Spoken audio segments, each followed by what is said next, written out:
Operation सिंदूर की कामयाबी ने पाकिस्तान में छिपे आतंकी संगठनों और उनके आकाओं को भी यह साफ बता दिया है कि वे कहीं भी अपने आप को महफूज और सुरक्षित न समझें। अब वे हमारे बहादुर भारतीय सेनाओं के निशाने पर हैं। दुनिया जानती है हमारी सेनाओं का निशाना अचूक है और जब वो निशाना लगाते हैं तो गिनती करने का काम वह दुश्मनों पर छोड़ देते हैं। साथियों, आज आतंकवाद के खिलाफ भारत की प्रतिज्ञा कितनी कठोर है इसका पता इसी बात से चलता है कि हमने उनके न्यूक्लियर ब्लैकमेल की भी परवाह नहीं की है। पूरी दुनिया ने देखा है कि कैसे गैर जिम्मेदाराना तरीके से पाकिस्तान द्वारा भारत को अनेक बार एटमी धमकियां दी गई हैं।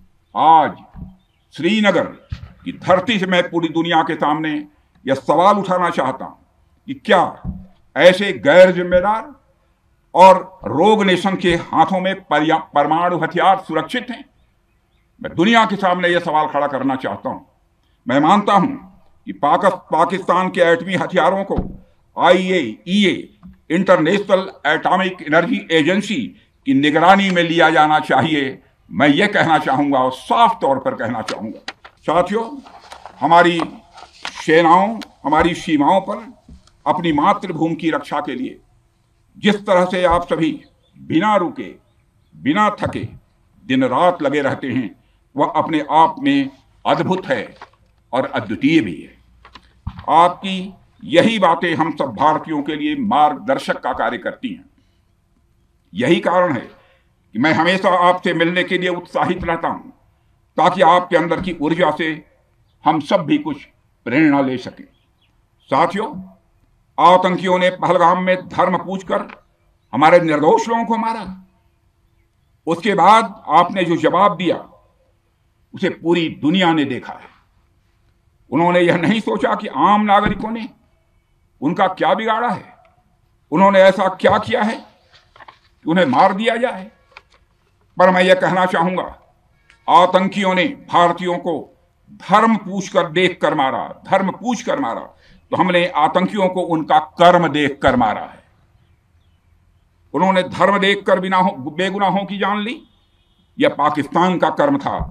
हमने कर्म देखकर उनका खात्मा किया, यह हमारा भारतीय धर्म है। एक रक्षा मंत्री के रूप में मुझे आप सबको बेहद नजदीक से वर्षों से जानने का और समझने का अवसर मिला है।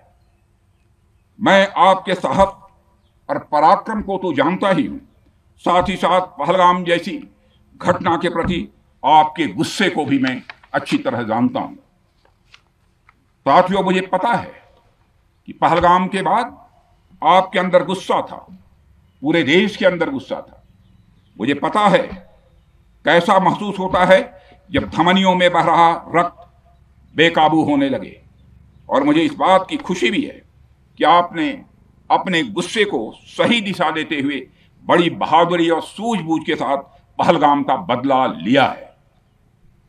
रही बात पाकिस्तान की, तो उसकी बात ही क्या करूं आपसे। वह देश तो मांगते मांगते अपनी जहालत से एक ऐसी हालात में आ गया है कि उसके बारे में यह भी कहा जा सकता है कि पाकिस्तान जहां भी खड़ा होता है वहीं से मांगने वालों की लाइन प्रारंभ हो जाती है। अभी आपने सुना ही होगा कैसे वह फिर एक बार इंटरनेशनल मॉनेटरी फंड IMF के पास कर्ज मांगने गया। वहीं दूसरी तरफ हमारा देश है कि हम आज उन देशों की श्रेणी में आते हैं जो IMF को फंड देते हैं ताकि IMF गरीब देशों को कर्ज दे सके। ऐसी स्थिति में हमारा यह भारत